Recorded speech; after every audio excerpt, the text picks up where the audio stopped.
અખિલ ભારતીય વિદ્યાર્થી પરિષદ ગુજરાત પ્રદેશ દ્વારા આજરોજ ફતેગંજ સેફ્રોન 4 રસ્તા ખાતે વિરોધ પ્રદર્શન કરવામાં આવ્યું। અખિલ ભારતીય વિદ્યાર્થી પરિષદ ગુજરાત પ્રદેશ દ્વારા આજરોજ જીકાસના મુદ્દાને લઈને વિરોધ પ્રદર્શન કરવામાં આવ્યું હતું।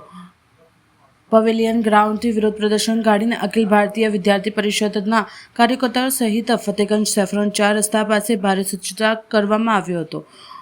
રોડ બંધ કરતા જોતા સયાજીગંજ पुलिस તમામ કાર્યકર્તાઓની અટકાયત કરવામાં આવી હતી।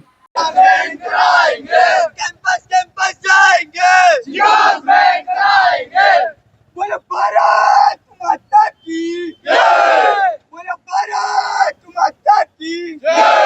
અત્યારે જીકાસ પોર્ટલની અંદર જે ગવર્મેન્ટ યુનિવર્સિટીઓને એડ કરવામાં આવી છે એની સાથે પ્રાઇવેટ યુનિવર્સિટીઓને પણ એડ કરવામાં આવે તથા જીકાસની જે 300 રૂપિયા ફી છે એને ઓછી કરવામાં આવે અને છાત્રાઓ માટે એને નિઃશુલ્ક કરવામાં આવે અને જે જીકાસ છે એ ખાલી ડેટા કલેક્શનનું એક માધ્યમ હોવું જોઈએ અને એને ડિસેન્ટ્રલાઇઝ કરીને દરેક ગવર્મેન્ટ યુનિવર્સિટીઓને ડેટા આપવો જોઈએ અને જે એડમિશન પ્રોસેસ છે એ ડિસેન્ટ્રલાઇઝ થવી જોઈએ।